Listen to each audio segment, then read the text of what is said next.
को ना रेस, हम इस टाइम पे ना वीकेस्ट जनरेशन ऑफ वुमेन को ना रेस कर रहे हैं पूरी इंडियन हिस्ट्री में। नहीं नहीं नहीं नहीं, हम इस बात पे तो एग्री नहीं करेंगे, क्योंकि तुम खुद देख लो ना, हम कंपैरिजन करने के लिए बताते हैं तुमको। अभी अमेरिका में अभी जितना भी मॉडल है जिसका 5,000 से भी फॉलोअर उठने लग जाता है ना, तो लेके अंदर जो फर्स्ट थॉट होता है अपने, मतलब थॉट ऑब्वियसली, कि चालू करते हैं अपना बिजनेस। समझ रहा है कौन सा बिजनेस? ओनली फैंस, न्यूड, ये सब टाइप का। लेकिन अभी इंडिया में वो चीज़ स्टार्ट नहीं हुआ। हाँ, तुम एक दो एग्जांपल दिखा सकता है हमको, हम मानते हैं, लेकिन अभी तुमको हम बोलेंगे कि रैंडमली कोई भी इंस्टाग्राम इन्फ्लुएंसर उठाओ जो इंडिया से है, ठीक है, उल्टा पुल्टा पिक्चर डालती है, मतलब इंस्टाग्राम के रूल्स रेगुलेशन के हिसाब से ही, फिर भी तुमको 95-98% तुमको इंडियन मिलेगी, फीमेल जो इंस्टाग्राम चला रही है, मतलब इन्फ्लुएंसर टाइप की। उसका जो कंटेंट है वो एक तरह से सेमी में आ सकता है, लेकिन वो पूरी तरह से उसका कोई बिजनेस नहीं है, साइड बिजनेस जिसमें वो कैम मॉडल बन गई है या फिर न्यूड बेच रही है, 30 रुपया 40 रुपया वीडियो कॉल, दिस दैट। लेकिन अमेरिका में हो चुका है। तो देखा जाए तो हम लोग अभी पूरी तरह से ख़राब स्थिति में नहीं हैं, ठीक है, पूरी तरह से ख़राब स्थिति में नहीं है। हाँ, लेकिन 10 साल बाद जब अगला जनरेशन जब 18, 15, 20 के एज में आएगा, वो लोग जो स्ट्रगल करने वाला है ना भाई, तुम लोग ग्रेटफुल है। अगर तुम्हारा एज अभी 25 to 30 आ गया है, तुम्हारा कॉलेज स्कूल ख़त्म हो चुका है, तो तुम ग्रेटफुल मानो अपने आप को।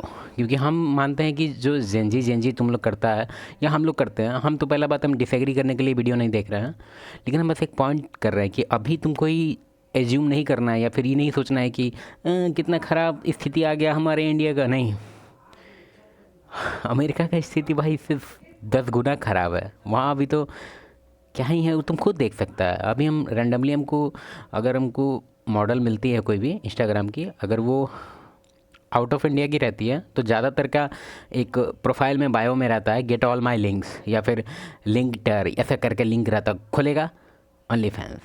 मतलब इंडिया में नहीं दिखता है वो। ठीक है, अब तुम बोलेगा हाँ भाई इंडिया में नहीं दिखता क्योंकि इंडिया में ओनली फैंस चलता ही नहीं, किसी को पता ही नहीं है। ऐसा बात नहीं है, पता है, बस यहाँ पे थोड़ा सा अभी इज्जत हल्का सा रह गया है। वो हमको लगता है वो भी 10 साल में ख़त्म हो जाएगा।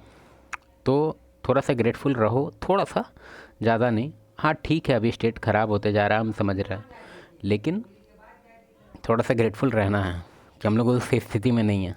और तुम्हें लगता है कि तुम स्टीरियोटाइप्स ब्रेक कर रही हो। नहीं नहीं नहीं, नहीं। तुम अपने आप को ब्रेक कर रही हो, बट तुम रियलाइज नहीं कर रही। बट जब मैंने उससे बात करी और मैंने उसको पूछा कि आप करती क्या हो यार, what you do, and he was like oh my papa gives me everything, and that's when I realized, चाहे इसको इंडिपेंडेंस बोलेंगे, तुम्हारी इंस्टाग्राम बायो तो कहती है सेल्फ मेड, बट तुम्हारा जो ये सारा का सारा सेल्फ मेड वाला लाइफस्टाइल है ना, वो आइदर तुम्हारे पापा ने फंड करा हुआ है या तो कोई साउथ दिल्ली का तुम्हारा शुगर डैडी है जिसने तुम्हें इस शुगर डैडी वाला सिनेरियो तो हमको नहीं पता कहाँ कहाँ चालू है। ऐसे चालू भी होगा तो उतना कॉमन नहीं है, जो कि अच्छी बात है। सारा का सारा पैसा दिया हुआ है। But when an old lady asked for an seat, तो उन्होंने उसको इस तरह से इग्नोर करा ना। क्यों इग्नोर करा? Just doing makeup. This is what you call empowerment. तुम फेमिनिज्म के बारे में पोस्ट करती तो हो, बट तुम्हारी जो सारी की सारी वर्थ है ना, वो टोटली डिपेंडेंट है कि तुम्हें कितने लाइक्स मिलेंगे, कितने लड़के तुम्हारे डीएम्स में आके तुम्हारे साथ बातें कर रहे हैं, कितने ब्रांड्स तुम्हारे साथ कोलैबोरेट करना चाहते हैं। द फैक्ट इज कि उसने कैपेबिलिटी चूज नहीं करी है, उसने डिपेंडेंसी चूज करी है। उसको खाना बनाना नहीं आता है। What does that mean? That means कि तुम्हें ऑलरेडी एक स्टार्टिंग तो बढ़िया है। आज मैं तुम्हारे साथ वो बात करने वाला हूं जो कि मिलियंस ऑफ लोगों को ना ट्रिगर करने वाली है, स्पेशली इंडियन पेरेंट्स को और मॉडर्न फेमिनिस्ट इन्फ्लुएंसर्स को। थोड़ा सा हम इस टाइम पे ना वीकेस्ट जनरेशन ऑफ वुमेन को ना रेस कर रहे हैं पूरी इंडियन हिस्ट्री में, मगर ये उनकी गलती नहीं है। चलो मैं तुम्हें बताता हूं हो रहा क्या है। हमने ना फ्रीडम को कंफ्यूज कर लिया डिस्ट्रक्शन के साथ, इंडिपेंडेंस को हमने कंफ्यूज कर लिया आइसोलेशन के साथ, और एम्पावरमेंट को ना कंफ्यूज कर लिया है हमने वैलिडेशन के साथ। और तुम्हें लगता है कि तुम स्टीरियोटाइप्स ब्रेक कर रही हो। नहीं नहीं नहीं नहीं, तुम अपने आप को ब्रेक कर रही हो, बट तुम रियलाइज नहीं कर रही। कल ही मैं एक 19 साल की लड़की को मिला स्टारबक्स पे, designer bag worth around 50,000, latest iPhone था उसके पास 1.5 लाख का। बट जब मैंने उससे बात करी और मैंने उसको पूछा कि आप करती क्या हो यार, what you do, and he was like oh my papa gives me everything, and that's when I realized, चाहे इसको हम इंडिपेंडेंस बोलेंगे, नहीं नहीं नहीं नहीं, इसको हम इंडिपेंडेंस तो नहीं कहेंगे, इसको हम कहेंगे अपग्रेडेड डिपेंडेंसी। जो कि तुम्हें लगता है कि इंडिपेंडेंस है बट है नहीं। तुम्हारी इंस्टाग्राम बायो तो कहती है सेल्फ मेड, बट तुम्हारा जो ये सारा का सारा सेल्फ मेड वाला लाइफस्टाइल है ना, वो आइदर तुम्हारे पापा ने फंड करा हुआ है या तो कोई साउथ दिल्ली का तुम्हारा शुगर डैडी है जिसने तुम्हें सारा का सारा पैसा दिया हुआ है। तुम फ्री नहीं हो, तुमने सिर्फ मास्टर्स चेंज कर लिए हैं बस। 2 वीक पहले मैं दिल्ली मेट्रो में था एंड आई सॉ 3 गर्ल्स जो कि काफी महंगे कपड़े पहने हुए थे, डिजाइनर कपड़े पहने हुए थे, worth I think thousands of rupees, reels बना रही थी कपड़े पहन के, ठीक है। But when an old lady asked for an देखो, सीट। एक चीज़ हम बता देते हैं। पहला बात, भैया बोल रहे हैं वो ठीक ही बोल रहे हैं जो भी बोल रहे हैं, लेकिन हम एक चीज़ बात बोलेंगे कि स्टार्टिंग से ही, ठीक है, अभी का ठीक है, थोड़ा सा परसेंटेज ख़राब हो गया है। जैसे कि स्टार्टिंग से ही परसेंटेज फिक्स है, मतलब स्टार्टिंग में तो फिक्स था, अभी बढ़ने लग गया है वो परसेंटेज कि पहले WHORE होड़, ठीक है, शायद यूट्यूब को पसंद नहीं है इसलिए हम बता दे रहे हैं। WHORE मतलब समझता है ना? नहीं समझता तो रैंडी ऑर्टन जो WWE में खेलता है ना, वही तो वो है ना, उसका परसेंटेज स्टार्टिंग से ही था 10%, 15%, 20%। वो हमेशा से सोसाइटी में एग्जिस्ट किया है। तो हम लोग कभी भी ऐसे बैठ के कंप्लेन नहीं करते थे कि बताइए इसको और कुछ नहीं मिला, यही करने बैठे। करते थे कंप्लेन, लेकिन हम लोग रोते नहीं रहते थे उसको लेके। हम नहीं कह रहे कि भैया रो रहे हैं, लेकिन हम कह रहे हैं कि नॉर्मल पब्लिक को हम देखते हैं कि आजकल बहुत ज़्यादा अपने आप को इंडल्ज कर ले रहा है कंप्लेन करने में। इवन हम भी करते थे, ऐसा नहीं है, हम भी करते थे, लेकिन तुमको ये समझना होगा कि ठीक है जो हो रहा है। पहले बात तो तुम एक रूल याद रखो कि जो चीज़ तुम्हारे कंट्रोल में नहीं है, जो चीज़ को तुम कंट्रोल नहीं कर सकता है, उसके बारे में ज़्यादा टेंशन मत लो। अब जैसे कि कल हमको, मान लो हमको कहीं जाना है, सुबह में उठे बारिश चालू, तो हम टेंशन नहीं ले मतलब टेंशन में हो जाएंगे कि बारिश हो गया, बताइए क्या करेंगे अब हम। नहीं कर सकते। भैया का टेंशन ले नहीं रहे हैं, भैया का तो कंटेंट है, और कहना चाहे तो अच्छा कंटेंट है, क्योंकि जो ये बोल रहे हैं वो बिल्कुल सही बोल रहे हैं। लेकिन इस चीज़ में तुम लोग एजुकेटेड हो जाओ थोड़ा सा कि वो पॉपुलेशन हमेशा से एग्जिस्ट किया है। हाँ ठीक है, अभी सोसाइटी उस डायरेक्शन में जाने लग गया है जिस डायरेक्शन में उसका जो पहले 20% था वो धीरे धीरे बढ़ते जा रहा है। क्यों? क्योंकि ये लोग की जो रोल मॉडल है, जिसको ये लोग देख के बड़ी हुई है, कैटी पेरी और ये जो क्या नाम है, टेलर स्विफ्ट, या फिर बॉलीवुड की लौड़ी सब, तो क्या सीखेगी भाई? टेलर स्विफ्ट का कम से कम इतना ज़्यादा लॉन्ग टर्म रिलेशनशिप बहुत सारा उसका हो चुका है, बहुत ज़्यादा। और भी कैटी पेरी, मतलब वो लोग रोल मॉडल ही जब ऐसा है तो ये लोग भी ऐसा ही बनेगी। तो धीरे धीरे सोसाइटी उस डायरेक्शन में जा रहा है, मानते हैं, लेकिन तुमको कौन कह रहा है कि तुम उसको चूज करो अपने फैमिली में ऐड करने के लिए? मत करो ना उसको चूज। हम नहीं कह रहे हैं कि हम भैया को बिल्कुल गलत नहीं ठहरा रहे हैं। मेरा मैसेज, हम जो कह रहे हैं वो समझने का कोशिश करो कि अपने आप को परेशान मत करो, ठीक है। कुछ कुछ रूल्स है उसको फॉलो करो। और ये सब टाइप की जो फीमेल्स तुमको दिखती है, हाँ कैजुअल टाइम तुम स्पेंड कर सकता है, कोई दिक्कत नहीं है, लेकिन उसको अपने फैमिली में ऐड नहीं करना है, ना ही उसको अपने लाइफ में ऐड करना है एज ए टाइटल देके कि तू मेरी गर्लफ्रेंड। ऐसे वैसे कुछ नहीं, नॉर्मल कैजुअल हुकअप्स कर सकते हैं उन लोगों के साथ, अलावा कुछ नहीं। अब जैसे एक दो चीज़ हम तुमको बताते हैं। Filter, tattoo. टैटू बहुत बड़ा फ़िल्टर है बेसिकली। जिस भी फीमेल में तुमको टैटू दिख जाए ना, थोड़ा दूर रहना उससे। दूर रहना इन द सेंस कि उसको अपने फैमिली में टैग कभी मत देना, मतलब उसको वाइफ बनाने का मत सोचना या गर्लफ्रेंड बनाने का मत सोचना। बस उतना ही दूरी रखना है। बाकी उसको दो फ्रेंड बना सकता है, बना लो, हुकअप कर सकता है, कर लो, जितना उसके साथ घूमना है, जितना जो भी तेरे को माना है, जितना भी इन्जॉयमेंट है वगैरह है, तुम उसको दोस्त वगैरह में रख सकता है, लेकिन उसके आगे उसको नहीं बढ़ा सकता। Tattoo is a big sign, चाहे कितना छोटा भी टैटू हो। अगर टैटू है तो इशू है, इसको रूल बना के रखो। फिर दूसरा चीज़ है कि बहुत ज़्यादा वो एक्सट्रोवर्ट है, ज़रूरत से ज़्यादा दूर रहो। तो उन्होंने उसको इस तरह से इग्नोर करा ना। क्यों इग्नोर करा? Just doing makeup. This is what you call empowerment. तुम फेमिनिज्म के बारे में पोस्ट करती तो हो, बट तुम्हारी जो सारी की सारी वर्थ है ना, वो टोटली डिपेंडेंट है कि तुम्हें कितने लाइक्स मिलेंगे, कितने लड़के तुम्हारे डीएम्स में आके तुम्हारे साथ बातें कर रहे हैं, कितने ब्रांड्स तुम्हारे साथ कोलैबोरेट करना चाहते हैं। तुम्हारी ग्रैंड मदर ने फाइट कर। अच्छा, एक और चीज़ बताते हैं। जैसे कि हम लोग रील वगैरह नहीं देखते हैं कभी कभार कि डैनी डैनियल्स का रील आते रहता है कि उसमें हिंदी गाना रहेगा, देखता ही रहता हूँ तुझे, ऐसे करके गाना बजेगा और उसमें डैनी डैनियल्स का रील रहता है। काफ़ी अच्छा लगता है सबको देखने में भी, रील्स बहुत शेयर होता है, बहुत वायरल होता है।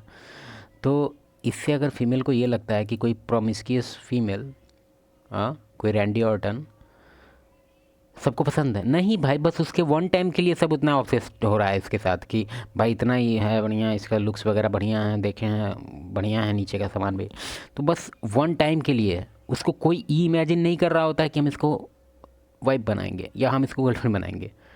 अगर हम अभी किसी को ऑप्शन दे दें तो हम 90% इसलिए बोल रहे हैं ना क्योंकि धीरे धीरे मेन का भी कल्चर ख़राब होता जा रहा है, तो 10% बोलेगा कि हाँ हम इसको बना लेंगे वाइफ।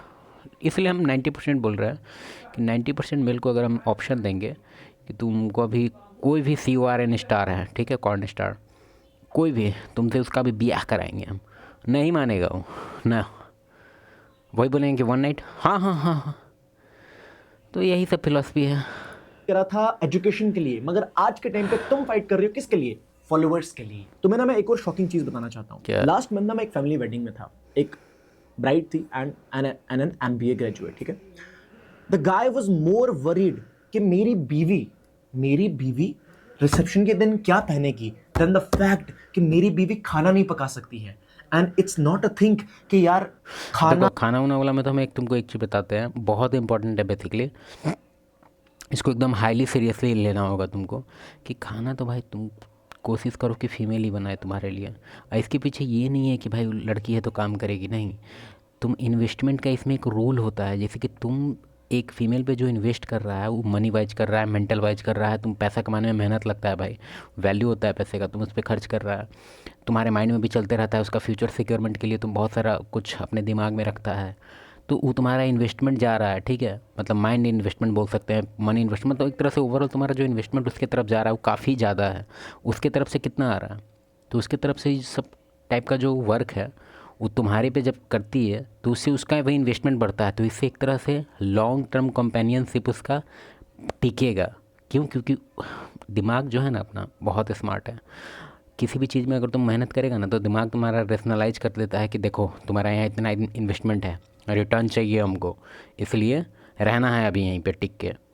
तुम ज़्यादातर रिलेशन जो ख़राब होता है उसमें हम तुमको लिख के देंगे कि अगर उस फीमेल को हम बुलाएं, मान लो कोई रिलेशनशिप ख़राब हो गया है और दोनों को बैठाएं और दोनों का हम पर्ची पे लिखवाना स्टार्ट करें कि कौन किसके लिए कितना इन्वेस्टेड था, हर एक मैट्रिक्स में, हर एक चीज़ में फीमेल का इतना कम इन्वेस्टमेंट होगा कि पूछने लायक नहीं है, इसलिए वो लोग जल्दी मूव ऑन कर जाती है, क्योंकि इन्वेस्टमेंट इतना लो है वो लोग का, इसलिए मूव ऑन करने में एकदम ज़ीरो दिक्कत। मेल का इतना ज़्यादा इन्वेस्टमेंट रहता है कि दिमाग उसका प्रेशर बना ले रहता है कि रह इतना लॉस हुआ है वहाँ, रिटर्न कब चाहिए, कब मिलेगा रिटर्न, इसलिए दिमाग मूव ऑन नहीं करने देता है अपना। समझो, एक इस कॉन्सेप्ट में तो हम बेसिकली एक वीडियो बना चुके हैं, लेकिन हमको याद नहीं है कि कौन सा वीडियो में समझाए थे, सोच रहे हैं अभी ही समझा दें, अभी ही समझा देते हैं। इन्वेस्टमेंट का एक बहुत बड़ा थ्योरी है, मेरे हिसाब से ही तुमको समझना चाहिए, बहुत मस्त थ्योरी है, समझ में आ जाएगा तो तुम्हारा दिमाग ठीक हो जाएगा। मदर थ्योरी इसको हम बोलते हैं। देखो ये माउस मेरा ख़राब हो गया है यार, एम एम एम तीनों बायोलॉजिकल मदर है, ठीक है, ये मदर है जो बच्चे को हमेशा साथ में रखी है, मतलब ऑलवेज, ठीक है, और ये जो है ये केयर टेकर के साथ रखी है, केयर टेकर, ठीक है, और ये जो है ये नहीं रखी है, ठीक है, बस ये बायोलॉजिकल मदर है लेकिन ये बच्चे को कभी नहीं रखी, कभी नहीं, कोई तरह का कोई केयर नहीं, तो इसका एटलीस्ट इस पर मनी इन्वेस्टमेंट हुआ, ठीक है, लेकिन ये बाकी सब चीज़ केयर नहीं की, ना उसका लेटरिन साफ किया, ना उसको दूध पिलाई, मतलब एक तरह से केयर टेकर सब कुछ किया, और ये है जो हर एक चीज़ की मनी से लेके पूरा इसका केयर वगैरह सब कुछ, ठीक है। तो अगर हम अभी इन्वेस्टमेंट देखेंगे तो सबसे ज़्यादा किसका इन्वेस्टमेंट है, इसका, उसके बाद इसका थोड़ा सा इन्वेस्टमेंट है, हाँ इतना ही टिक लगेगा, इसमें इसका इन्वेस्टमेंट नहीं है। तो अगर अभी तुम लोग जिसको प्यार प्यार बोलता है कि भाई प्यार है प्यार है प्यार है, तो अगर अभी हम तुमसे पूछें कि सबसे ज़्यादा प्यार दोनों में किसका होगा, कौन सी मदर है जो अपने बच्चे को सबसे ज़्यादा प्यार करेगी, तो ये हम मानते हैं, तुम्हारा बीच में बकैती निकल सकता नहीं यार, माँ तो माँ होती है, मुँह बंद रख, ये थोड़ा सा कम, और इसके अंदर प्यार रहेगा कि हाँ मेरा बच्चा है, क्योंकि 9 मंथ तो एक भी रखी है, थोड़ा सा रहेगा, लेकिन उस लेवल का नहीं रहेगा, इसलिए थोड़ा सा टिक लगेगा इसमें, ठीक है। तो तुमको समझना होगा कि इन्वेस्टमेंट जितना ज़्यादा होता है उतना ही भारी बॉन्डिंग होता है, इसलिए छोटा छोटा उसको, अगर तुम चाहता है कि तुम्हारा कोई लॉन्ग टर्म रिलेशनशिप लंबा चले ना, तो उसका बेस्ट ट्रिक है उसको छोटा छोटा काम करवाओ उससे। बोल दो कि यार ये मेरा कपड़ा फोल्ड कर दे, या मेरा ये कर दे, मेरा वो कर दे, मेरा ये कर दे। छोटा छोटा काम करवाते रहो उससे, छोटा छोटा। हम नहीं कह रहे कि उससे मजदूरी करवाओ, लेकिन काम करवाओ। अब इसके पीछे क्यों हम ये कर रहे हैं, उसके पीछे हम रीज़न बताते हैं। देखो, बुक थ्योरी बोलते हैं इसको, ये भी रियल लाइफ पे, मतलब एक बुक में इसका चर्चा है, बहुत फेमस बुक है वो। देखो, दो गो दुश्मन है, ठीक है, ए और बी। बी के पास एक किताब है, जो ये किताब इसका फेवरेट है, ठीक है। ये किताब मांग लेता है इसे, दोनों एकदम भारी दुश्मन है, और ए इसे किताब मांग देता है, फिर ये दे देता है किताब के, हाँ ठीक है लो, दुश्मन होने के बावजूद। लेकिन बुक लेन देन जब हो जाता है, तो जो ए और बी का जो दुश्मनी था ना, वो पूरी तरह से कम हो जाता है, दोस्ती में बदल जाता है। क्यों? क्योंकि बी के अंदर जो माइंड है वो सोचता है कि भाई हम इसको अपना बुक दिए, तो इसका माइंड रेशनलाइज करता है इस बात को कि क्योंकि हम अब इसको अपना इतना इंपॉर्टेंट चीज़ दिए, तो ज़रूर मेरा ही दोस्त है, और ये सबकॉन्शियस लेवल पे होता है। तो ये सब थ्योरी है, ठीक है। अब हम पूरा लॉन्ग में नहीं समझाएंगे, समझो सब, दिमाग खोलो तुम लोग अपना अपना।